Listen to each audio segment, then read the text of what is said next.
Dalam kisah kali ini, saya akan menceritakan tentang pertarungan hebat antara Babeh Manan, seorang jawara Banten, melawan Fudin Brengos, sang ketua begal jalur Lampung Sumatera. Namun, sebelum masuk ke inti ceritanya, mari terlebih dahulu kita mengetahui awal mula perkara sebelum kejadian.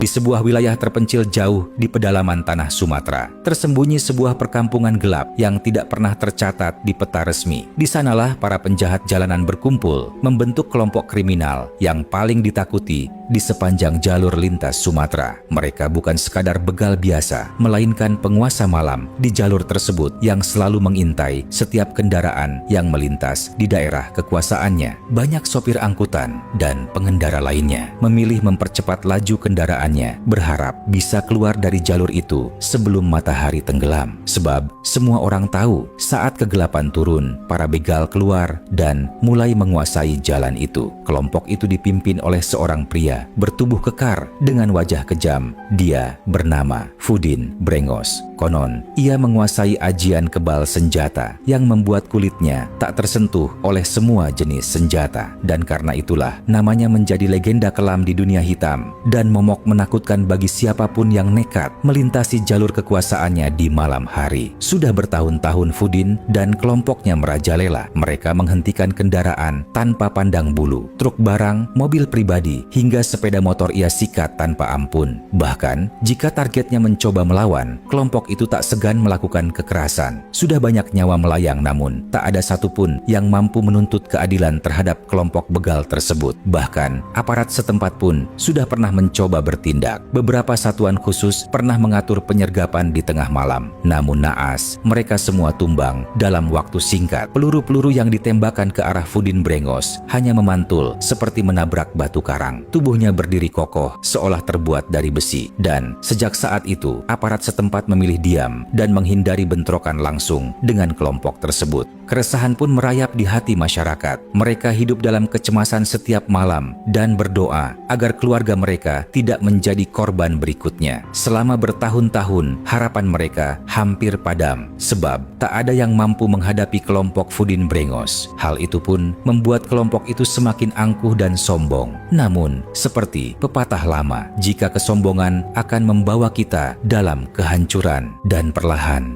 sebuah cahaya terang akan segera datang untuk mengusir kegelapan. Di sebuah desa terpencil yang berada di tanah Banten, hiduplah seorang pria paruh-baya bernama Manan, atau yang lebih akrab dipanggil warga dengan sebutan Babeh Manan. Dalam kesehariannya, Babeh Manan bekerja sebagai sopir truk ekspedisi antar provinsi. Ia mengemudikan truk tua untuk mengantar hasil kebun kelapa dari perkebunan milik saudaranya ke berbagai daerah. Pekerjaan itu sederhana, tapi Babeh Manan menjalaninya dengan sepenuh hati. Baginya, mengantarkan barang sama halnya dengan mengantarkan amanah, maka ia tak pernah main-main dalam urusan itu. Namun, di balik pekerjaannya yang tampak biasa saja, tersimpan sebuah rahasia besar yang tak banyak diketahui orang. Jauh di dalam dirinya mengalir sebuah kekuatan hebat serta penguasaan bela diri tingkat tinggi. Di masa mudanya, ia ditempa oleh para jawara tua Banten, belajar langsung dari pendekar-pendekar yang kini tinggal nama dalam cerita rakyat. Karena itu, masyarakat mengenalnya sebagai seorang jawara baik hati, seorang penjaga kampung yang selalu siap menolong tanpa pamrih. Namun, seperti kata pepatah lama, di mana ada kekuatan besar, di situ pula masalah besar menunggu, dan perlahan jalan menuju sebuah peristiwa besar pun mulai terbuka.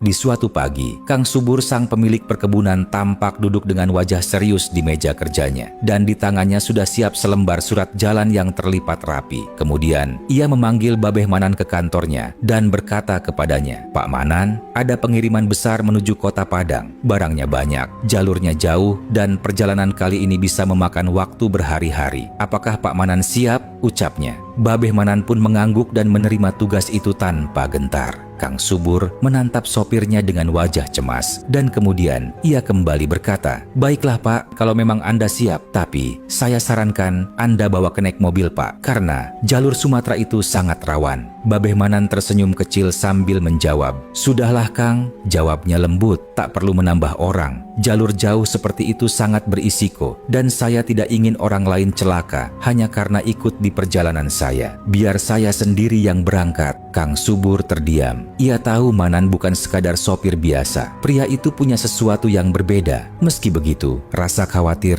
tetap menggantung di wajahnya. "Baiklah, jika itu keputusan Anda Pak Manan, saya hanya bisa berpesan, utamakan keselamatan dan hati-hati di jalan." Di siang harinya, Babeh Manan sudah terlihat di garasi truk perkebunan. Dengan telaten, ia memeriksa mesin, roda, rem, hingga tali pengikat kelapa di bak belakang. Tak ada satupun detail yang ia lewatkan, seperti seorang prajurit memeriksa senjatanya sebelum pergi berperang. Beberapa saat berlalu, tak terasa matahari mulai pun condong ke barat. Di halaman perkebunan, terlihat Babeh Manan tengah menghidupkan truk tuanya dan bersiap untuk berangkat menuju rute pertama, yakni Pelabuhan Merak.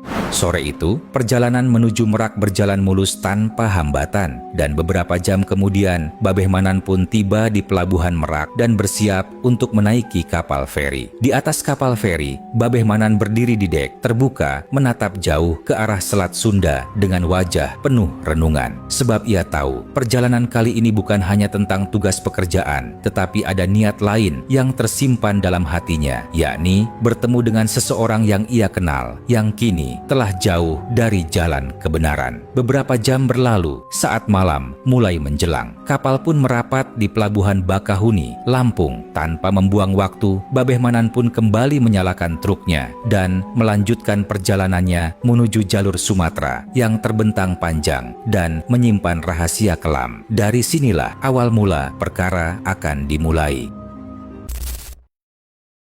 Jalur Sumatera malam itu nampak sepi dan tenang. Terlihat Babeh Manan mengendarai truk tuanya tanpa rasa gentar sedikit pun. Waktu itu, sebelum jalan tol dibuat di jalur Sumatera, setiap kendaraan yang ingin melintas wajib melalui jalan utama, yakni jalur antara Lampung dan Palembang. Jalur tua yang berliku itu adalah nadi bagi banyak perantau dan sopir barang, sekaligus menjadi mimpi buruk bagi mereka yang pernah merasakan teror di tempat itu. Setelah beberapa kilometer berkendara, Babeh Manan pun kini telah memasuki kawasan berbahaya, yakni jalur hitam. Dan benar saja, kedatangan Babeh Manan disambut dengan sebuah hentakan keras di mobilnya. Sebuah batu besar melayang dari kegelapan dan menghantam kaca depan truknya. Babeh Manan tersentak, tetapi tangan tuanya tetap sigap menahan setir agar truk tidak oleng. Ia menarik napas, menenangkan dirinya, lalu perlahan menghentikan kendaraan di pinggir jalanan yang gelap itu. "Ya Allah, apa itu barusan?" gumamnya lirih. Ia pun segera turun dari truknya untuk memeriksa. Namun, sebelum sempat melangkah keluar, naluri seorang jawara yang lama tidur dalam dirinya tiba-tiba terbangun. Ia merasakan ada hawa yang berbeda, hawa gelap dan jahat yang mengintainya di balik kegelapan malam. Ia berdiri siaga di dekat truk dengan sorot mata yang menyapu sekeliling. Dan benar saja, dari balik pepohonan dan bayangan malam, sosok-sosok berwajah garang mulai bermunculan. Ada yang memegang parang, ada yang membawa kayu, dan ada pula yang tersenyum sinis seolah sudah lama menunggu kedatangan seorang korban baru. Mereka bergerak perlahan, mengepung truk itu dari segala arah, hingga salah satu dari mereka, pria bertubuh kekar dengan rambut gondrong, melangkah lebih dekat sambil berteriak, "Hoi Pak Tua, cepat serahkan semua barang berhargamu. Kalau tidak, malam ini kau pulang tinggal nama." Babeh Manan hanya terdiam, wajahnya tetap sopan dan tenang, meski ia tahu malam itu bisa berubah menjadi malam yang sangat panjang dan berbahaya. Beberapa saat kemudian, Babeh Manan pun menjawab dengan nada sopan, "Maaf tuan-tuan, saya ini hanya sopir biasa. Saya tidak memiliki barang berharga dan hanya membawa kelapa serta beberapa lembar uang untuk makan di perjalanan." Tetapi, bukannya meredakan keadaan jawaban itu, justru membuat beberapa dari mereka marah dan membentak si sopir tua tersebut. "Hoi tua bangka, jangan coba-coba membohongi kami," teriak yang lain sambil maju selangkah dengan wajah penuh amarah. Dengan nada tenang dan sopan, Babeh Manan pun kembali menjawab, "Benar tuan, saya tidak bohong," ucapnya. Namun para begal itu tidak peduli dengan semua perkataan Babeh Manan. Dan tiba-tiba terlihat tiga pria maju serentak mendekat ke arah Babeh Manan sambil mengayunkan kayu dan besi ke arah lelaki tua itu. Tak lama, beberapa begal mulai berjalan perlahan mendekati Babeh Manan sambil tertawa mengejek, seolah mereka sudah yakin jika kemenangan berada di tangan mereka. Dan kemudian, tanpa aba-aba, kedua pria itu berlari menyerang ke arah Babeh Manan, seakan ingin mengakhiri nyawa lelaki tua itu secepat mungkin. Namun, mereka tidak tahu siapa sebenarnya sosok pria tua yang berdiri di hadapan mereka malam itu. Saat melihat lawannya mulai bergerak, Babeh Manan bergeser setengah langkah, menghindari ayunan pertama dengan gerakan yang nyaris tidak terlihat. Lengan kirinya menepis pukulan kedua, lalu tubuhnya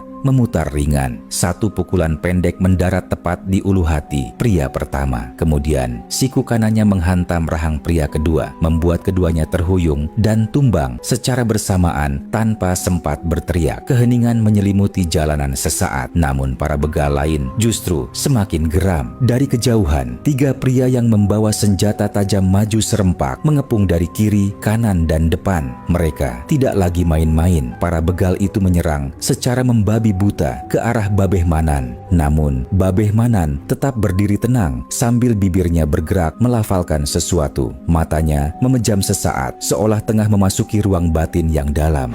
Melihat lelaki tua itu terdiam tak bergerak, ketiga begal itu pun langsung menyerang dengan serentak ke arah Babeh Manan. Namun, kejadian mengejutkan pun terjadi. Sebelum bilah-bilah tajam itu sempat menyentuh tubuh Babeh Manan, sang jawara tua itu terlihat menghela napas panjang. Tangan kirinya mengepal, bukan untuk memukul, tapi untuk menyalurkan sesuatu yang tidak dapat dilihat mata biasa. Sebuah ajian lama yang diwariskan oleh gurunya dulu, yang bernama ajian kontak batin. Dan dalam sekejap, tanpa sentuhan apapun, suara keras seperti hantaman tak kasat mata pun terdengar, yang membuat ketiga begal itu seketika terpental ke belakang dan jatuh terguling di tanah berumput. Senjata tajam mereka terlepas, meluncur beberapa meter jauhnya. Mereka mengerang sebentar sebelum akhirnya pingsan dan tak sadarkan diri. Dan kini terlihat kelima begal itu pun terkapar tak berdaya di tanah. Sementara Babeh Manan hanya menarik napas perlahan, dan tanpa menoleh lagi, Babeh Manan pun kembali naik ke truknya, menyalakan mobil tuanya, dan kembali melanjutkan perjalanannya. Truk itu pun perlahan melaju, meninggalkan kelima tubuh yang kini sudah tak sadarkan diri di pinggir jalan. Namun di balik ketenangannya, Babeh Manan menyadari jika dari perkara kecil inilah sebuah masalah besar akan segera mendatanginya. Setelah beberapa saat berlalu, terlihat kelima begal yang sebelumnya pingsan perlahan mulai sadarkan diri. Dengan nafas yang masih berat, salah satu dari mereka pun langsung merogoh telepon genggam di kantong celananya. Dengan suara yang terbatah-batah, ia menelepon sang ketua mereka, yakni Fudin Brengos, sang pemimpin komplotan begal yang terkenal, beringas, dan kejam, yang mana di malam itu Fudin Brengos terlihat tengah berada di jalur perbatasan Lampung dan Sumatera Selatan dalam operasi yang sama bersama anak buah lainnya. Dengan sigap Fudin Brengos mengangkat teleponnya dan berkata, "Halo, ada informasi apa? Apakah hasil malam ini banyak?" tanya Fudin Brengos dengan nada tegas. Kemudian dengan suara gemetar, anak buahnya pun menjawab, "Halo bang, tolong kami bang, kami habis dihajar oleh sopir truk Sakti yang mengendarai mobil truk berwarna hijau bermuatan kelapa. Pria tua itu bukan manusia biasa bang, dan sepertinya dia sedang menuju ke sana, ke jalur perbatasan selatan." Mendengar kabar tersebut, Fudin Brengos pun terdiam sejenak. Kemudian ia berkata dengan suara keras, "Bodoh, 5 orang kalah sama satu sopir tua? Dasar tak berguna. Sudah, cepat kembali ke perbatasan, dan kita buat perhitungan pada si pria tua itu malam ini." Dan tanpa menunggu jawaban, sang ketua begal itu pun menutup teleponnya dengan kasar. Kemudian ia menghela napas panjang sambil menatap puluhan anak buahnya yang sedang duduk santai di pos gelap perbatasan. Dengan suara lantang ia berteriak, "Semuanya, ayo bersiap, ada tergat yang harus kita sikat malam ini. Fokus pada truk berwarna hijau yang membawa kelapa. Sebentar lagi truk sialan itu lewat sini dan kita sambut dia dengan kejutan besar." Anak buahnya langsung bangkit, sebagian mengambil senjata tajam, sebagian lagi menyiapkan motor untuk mengejar. Dan malam yang tadinya sunyi kini berubah tegang terbang, seolah udara pun ikut menahan napasnya. Di sisi lain, dari kejauhan, sebuah truk hijau dengan muatan kelapa melaju santai di tengah malam yang telah bersiap menyambutnya dengan sebuah malapetaka besar. Dan terlihat Babeh Manan si sopir tua itu menggenggam setir mobilnya tanpa sedikit pun memiliki rasa curiga. Ia tidak tahu apa yang sedang menantinya di depan sana, dan tanpa ia sadari, jika di ujung jalan perbatasan puluhan mata penuh niat jahat sedang menunggu kedatangannya.